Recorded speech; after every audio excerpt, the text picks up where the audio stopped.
The Roundabouties. Stepping into the revolving door was one thing, stepping out, another.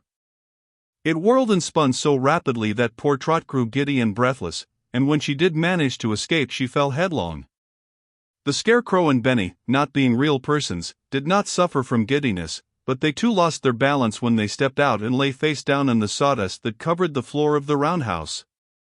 The Scarecrow was first up, also first down again, for no sooner did they rise and try to walk forward before they were violently flung on their noses. "Let's go back," said the Scarecrow, after his sixth tumble. "I can't stand this." "I can't stand it all," complained Benny, rolling over and looking appealingly at Trot. "Neither can I," confessed Trot, trying to wiggle backwards without getting up. But this proved impossible and, finding they could not move backward or forward, the three travelers sat up and looked blankly at one another. "Why not try going round?" suggested a roguish voice in Trot's ear and, turning with a start, the little girl saw a perfectly round young man, smiling amiably down upon her. His head was round and covered with red ringlets, his legs and arms were short and round and his hands and feet were regular tennis balls.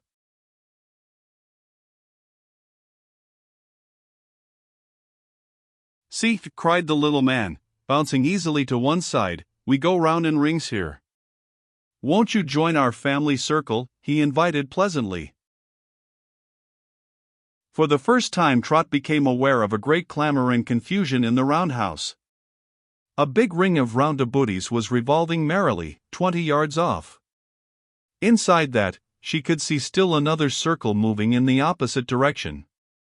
The loud ringing voices of these pudgy little people made her ears ring and, while she was considering the roundaboutie's invitation, his head began to spin merrily upon his peg neck. "Oh, look," wailed Trot, seizing the Scarecrow's arm. "Whatever shall we do? Everything's going round, even their heads." "Your head will soon turn as easily as mine," promised the roundaboutie, leaning down to take Trot's hand in his own. "Come around this way, please." In a panic, Trot pulled the Scarecrow with her and he in turn took hold of Benny. Stepping rapidly to the right, they moved toward the first circle and were quickly drawn into the ring. "Did you once say you wanted to dance?" chuckled the Scarecrow, looking up mischievously at Benny. "Well, now's your chance, old boulder, but don't step on my foot."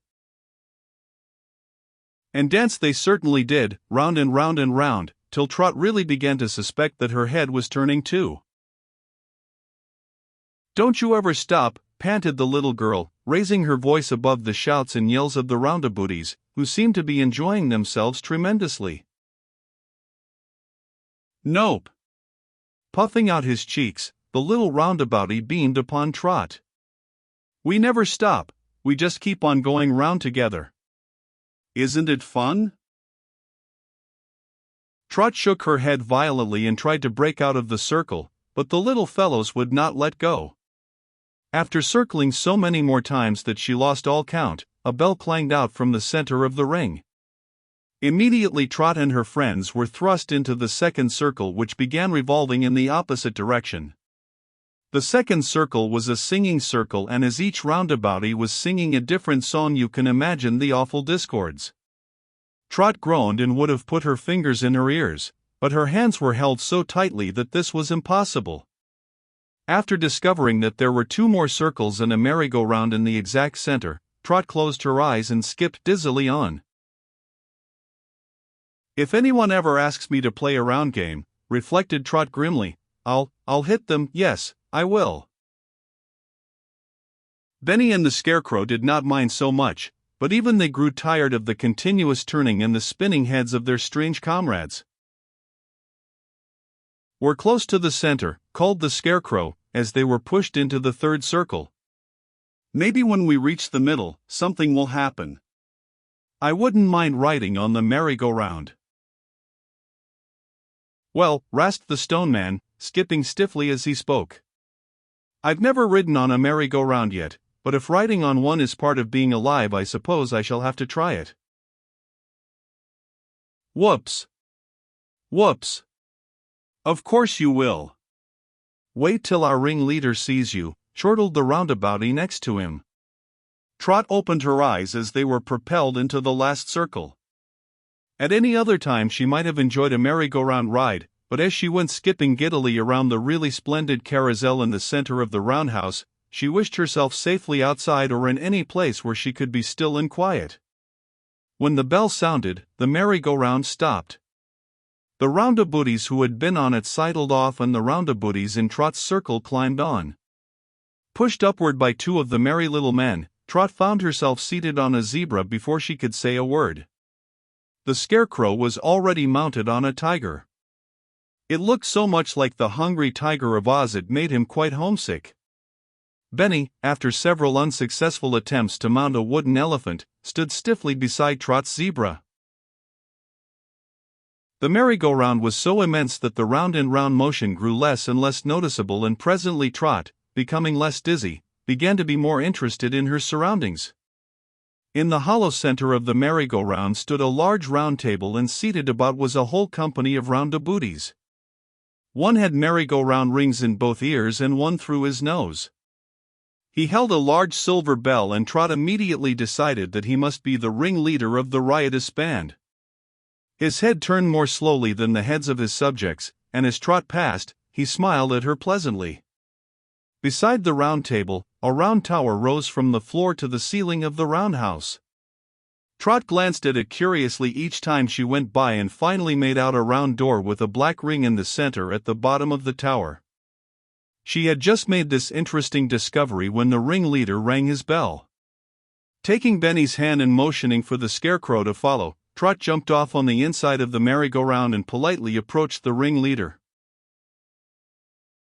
"Could you please show us the way out of your house?" asked Trot, bowing nervously. "We're on an important mission," put in the Scarecrow, "and must reach the Emerald City tonight."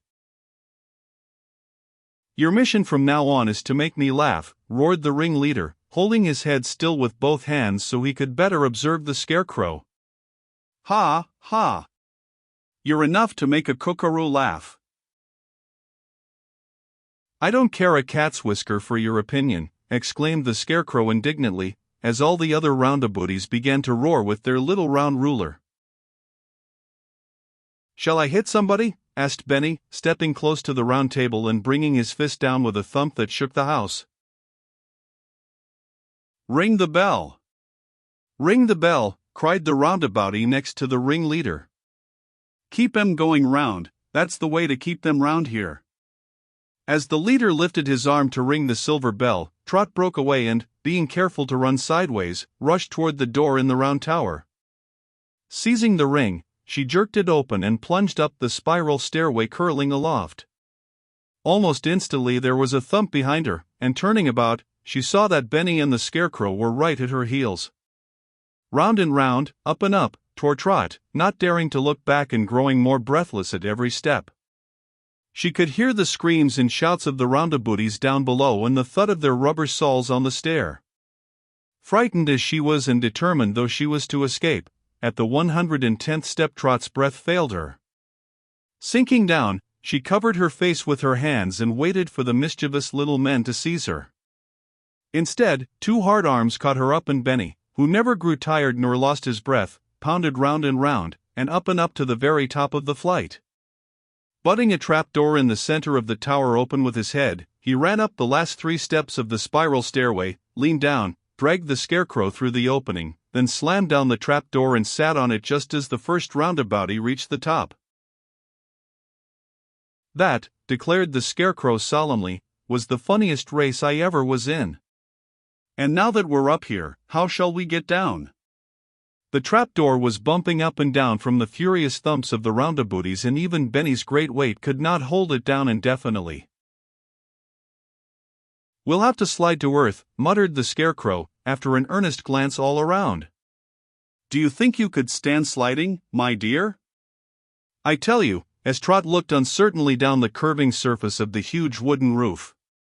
"Let me sit in Benny's lap and you, Trot, shall sit in mine, then all together we'll slide. The splinters won't hurt Benny." "Better hurry up," advised the stone man, blinking his round eyes furiously as the thumps on the trapdoor grew more and more determined. "Hurry up!" "You mean hurry down, don't you?" smiled the Scarecrow, dropping into Benny's lap. Then Trot sat carefully on top. Benny clasped his arms around them both and shoved off. Next instant they were tobogganing down the round house roof, faster and faster and faster. When they reached the edge, they had gained such speed and momentum that they shot over an entire forest before they came to a stop. Stunned by the terrific force of their landing, but thanks to the Scarecrow, quite unhurt, Trot sat up and looked inquiringly around. "Well, we're still in the Munchkin country," panted the little girl, pointing to a blue farmhouse not far away. "And we certainly covered a lot of ground, air," coughed the Scarecrow, making an unsuccessful effort to arise. "Shake me up, Trot, I'm flat as a fritter." "Are you all right, Benny, my boulder?" "My coattails are a bit chipped," answered the stone man calmly, "but that is a small price to pay for freedom." "This is a curious country, my dear," he observed, turning to Trot. "Everyone wishes to make us into a being like himself. A fault you will find with people everywhere, even in your own world," puffed the Scarecrow, as Trot shook and pounded him into shape. "Everybody thinks his way is the right way." "Let's take a straight road this time," interrupted Trot, who disliked long arguments and, giving the Scarecrow a final pat, pulled him expertly to his feet. "Have we lost our way, Scarecrow?" The straw man looked long and earnestly in every direction. "There's a road," he called finally, waving toward the east, "and I'll wager it leads right to Ginger's door." "Come on then," rumbled Benny impatiently. "I should like to meet the girl who conquered a city."